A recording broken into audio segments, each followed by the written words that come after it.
திமுக மற்றும் தவேக இன்னாள் மற்றும் அன்னாள் அமைச்சர்களுக்கிடையே கடும் வாக்குவாதம் வெளிநடப்பில் திமுக.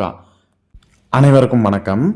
முதலில் அறநிலைத்துறையின் அசையும் மற்றும் அசைய சொத்துக்களின் வருவாய் அதன் புனிதம் நோக்கத்துடன் மட்டுமே பயன்படுத்தப்படும் என்று ஆளுநர் உரையில் இடம்பெற்றுள்ளது. அறநிலைத்துறையோ இருக்கக்கூடாது என்று சொல்லும் பாஜகவின் குரலாக இந்த அரசு உள்ளதா என்று சந்தேகம் எங்களுக்கு உள்ளது என்று உதயநிதி ஸ்டாலின் கூறினார். அதற்கு பதிலளித்த அறநிலைத்துறை அமைச்சர் ரமேஷ், கோயில்களின் வருமானம் கோயில்களுக்காகவும் கோயிலுக்கு வரும் பக்தர்களுக்காகவும் தான் செலவிட வேண்டும் என்று ஆளுநர் உரையில் இடம்பெற்றுள்ளது. கோயில்களில் பொதுமக்களுக்கு தேவையான அடிப்படை வசதிகளை செய்து தருவதை காட்டிலும் வணிக நோக்கமாக வணிக வளாகங்கள், திருமண மண்டபங்கள் கட்டி வருவாய் ஈட்டும் நோக்கம் மட்டுமே இருந்தன. மேலும் அதில் நீதிமன்ற தடை உத்தரவும் இருந்ததால் அதனை இந்த அரசு ரத்து செய்தது என்று அமைச்சர் கூறினார். வணிக நோக்கத்துக்காக அறிவிக்கப்பட்ட திட்டங்கள் ரத்து செய்வதற்கு உதாரணத்தை குறிப்பிட்ட ரமேஷ், குன்னூரில் உள்ள விநாயகர் கோயிலின் நிதியை பயன்படுத்தி அந்த கோயிலுக்கு பன்னாட்டு கார் நிறுத்த கட்ட 10 கோடி ரூபாய் நிதி திட்டமிட்டுள்ளது. இந்த கோயிலுக்கு மாதத்துக்கு வரும் பக்தர்கள் எண்ணிக்கையோ சராசரியாக 500 தான். மேலும் இந்த கோயிலில் அடிப்படையாக கழிப்பறை வசதிகள் கிடையாது. அப்படி இருக்க எதற்கு கார் நிறுத்தம்? எனவே மக்களுக்கு பயன் தரும் திட்டங்களை எந்த இடத்திலும் நாங்கள் தடுக்கவும் இல்லை, யாருக்கும் பி டீமாகவும் இருந்த வேலை செய்ய வேண்டிய அவசியமும் இல்லை என்று விளக்கமளித்திருந்தார் அமைச்சர். இதைத் தொடர்ந்து மின்வெட்டு விவகாரத்தில் சிடிஆருக்கும் செந்தில் பாலாஜிக்கும் காரசார விவாதமும் நடந்தன. முதலமைச்சர் ஆட்சிக்கு வந்த ஒரே மாதத்தில் தமிழ்நாட்டில் பெரம்பூர் தொகுதியை மின்வெட்டில் முதல் தொகுதியாக மாற்றிவிட்டார் என்று விவாதத்தில் பேசிய எதிர்க்கட்சி தலைவர் உதயநிதி ஸ்டாலின் குற்றம் சாட்டினார். இதற்கு விளக்கமளித்த பேசிய மின்துறை அமைச்சர் நிர்மல்குமார், தமிழ்நாட்டுக்கே மின்வெட்டு ஏற்பட்டுள்ளது என்று எதிர்க்கட்சி தலைவர் தெரிவித்துள்ளார். மின்வெட்டு ஏற்படும் போதெல்லாம் அதற்குரிய காரணங்கள் துறை சார்பாக தெரிவித்து வருகிறோம். இந்த துறையில் 2.5 லட்சம் கோடி கடன் உள்ளது. மேலும் கடந்த 15 ஆண்டுகளாக எந்த அடிப்படை கட்டமைப்புகளும் செய்யப்படவில்லையும். இது தொடர்பாக விரிவான வெள்ளை அறிக்கை வெளியிடப்படும் என்றும் கூறினார்.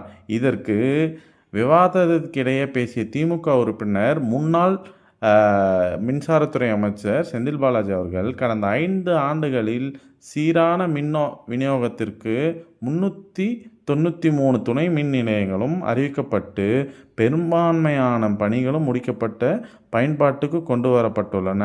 கடந்த 5 ஆண்டுகளில் 90,000 மின்மாற்றிகள் மாற்றப்பட்டுள்ளன. மின் தேவை அதிகரிக்கும் போது அதற்கான ஏற்பாடுகளையும் நிர்வாக ரீதியாக செய்ய வேண்டியது அரசின் கடமை. அரசு பொறுப்பேற்பதில் அந்த துறையின் உயரதிகாரிகளை அழைத்து ஆய்வுக் கூட்டம் நடத்தி குறைபாடுகளை நிவர்த்தி செய்ய வேண்டியது துறையின் கடமை. ஆனால் துறையின் ஆய்வுக் கூட்டம் இதுவரை நடைபெறவில்லை என்று செந்தில் பாலாஜி கூறினார். அதற்கு பதிலளித்த அமைச்சர் நிர்மல்குமார், கடந்த ஆட்சியில் அதிக அறிவிப்புகள் செயல்பட்டுள்ளது என்று சொன்னீர்கள். ஆனால் அறிவிப்பு மட்டும்தான் செய்தார்கள், எதையும் செயல்படுத்தவில்லை. அதற்குரிய வெள்ளை அறிக்கையில் பதில் கிடைக்கும் என்று விளக்கமளித்தார். பியூஷ் கேரியர் திருடு போவதாக அமைச்சர் ஒரு காணொலியை வெளியிட்டிருந்தார். அதில் மதியம் காணாமல் போனதாக தெரிகிறது. ஆனால் மின்வெட்டோ இரவு நேரத்தில் தான் நடைபெறுகிறது. அதற்கும் இதற்கும் சம்பந்தம் இல்லை.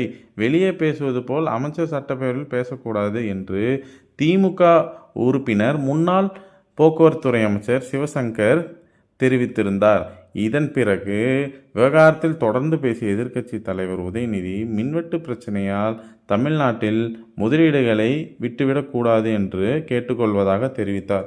மேலும் 2 நாட்கள் பொறுமையாக இருங்கள், வெள்ளை அறிக்கை வெளியிடப்படும் என்று சொல்கிறீர்கள். அடுத்த 2 நாட்களுக்கு தமிழ்நாட்டில் மின்சாரம் இருக்குமோ இருக்காதோ, அதற்காக தான் அனைவரையும் பொறுமையாக இருக்க சொல்கிறார்களா என்று அமைச்சரிடம் சந்தேகம் எழுப்பினார் உதயநிதி ஸ்டாலின். மேலும் அறிவிக்கப்படாத மின்வெட்டால் குடும்பங்கள் மற்றும் குழந்தைகள் சாலை மறியலில் ஈடுபடுகின்றன. சில நாட்கள் முன் திமுக சார்பாக அம்பத்தூரில் நடைபெற்ற பொதுக்கூட்டத்தில் முன்னாள் அமைச்சர் தங்கம் தென்னரசு பேசுகையில் திடீர் மின்வெட்டு ஏற்பட்டது. 30 நிமிடம் காத்திருந்தோம். பிறகு பொதுக்கூட்டத்தை அரசுக்கு எதிரான ஆர்ப்பாட்டமாக மாற்றிவிட்டோம் என்று உதயநிதி ஸ்டாலின் கூறியிருந்தார்.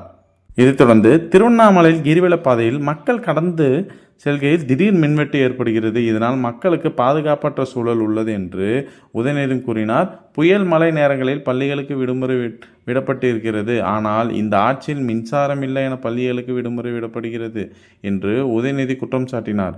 அனைத்திற்கும் திமுக மீது பழி சுமத்துவது அரசு, திமுக தான் காரணம் என கூறுவது இது சரியல்ல என்றும் கூறியிருந்தார். திமுக ஆட்சியில் 5 ஆண்டுகளுக்கும் குறுவை சாகுபடிக்கு சொன்ன தேதியில் மேட்டூரிலிருந்து தண்ணீர் திறந்து விட்டுள்ளோம். ஆனால் புதிய அரசு பொறுப்பேற்றும் தண்ணீர் திறக்கும் அளவிற்கு மேட்டூர் அணையில் தண்ணீர் இல்லை.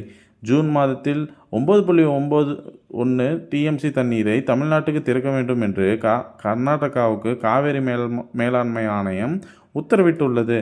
ஆனால் இன்று வரை அந்த உத்தரவை கர்நாடகா நிறைவேற்றவில்லை. அதில் அரசு என்ன செய்ய போகிறது என்று பேரவையில்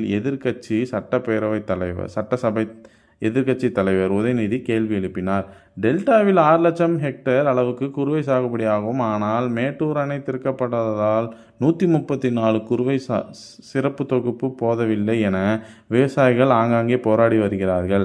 போராட்டத்தில் ஈடுபட்டு வரும் விவசாயி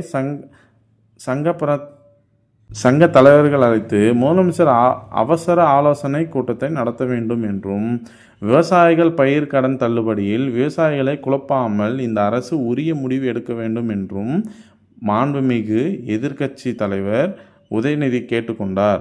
இதைத் தொடர்ந்து தமிழகத்தில் தொடர்ந்து வரும் பாலியல் சீண்டல்களும் பெண்களுக்கு எதிராக நடக்கும் குற்றச்செயலும் அதிகரிக்கிறதால் சிங்கப்பெண்கள் திட்டம் தொடங்கப்பட்ட மறுநாளே காவல்துறை சேர்ந்த பெண்களுக்கும் 3 பேர் பாலியல் தொல்லை கொடுத்துள்ளனர். சென்னை மற்றும் சுற்றுப்புறங்களில் ஜூன் 12 தேதி 24 மணி நேரத்தில் 12 பாலியல் வன்கொடுமை வழக்குகள் கொடுக்கப்பட்டுள்ளன. சிங்கப்பெண் படை குற்றவாளிகளை பிடிக்காமல் ரீல்ஸ் போட்டு கொண்டிருக்கிறார்கள் என்று சட்டப்பேரவையில் உதயநிதி தெரிவித்திருந்தார். மேலும் இதுபோன்ற சட்டப்பேரவை நிகழ்வுகளை காண எங்கள் சேனலை சப்ஸ்கிரைப் செய்தோம். நன்றி, வணக்கம்.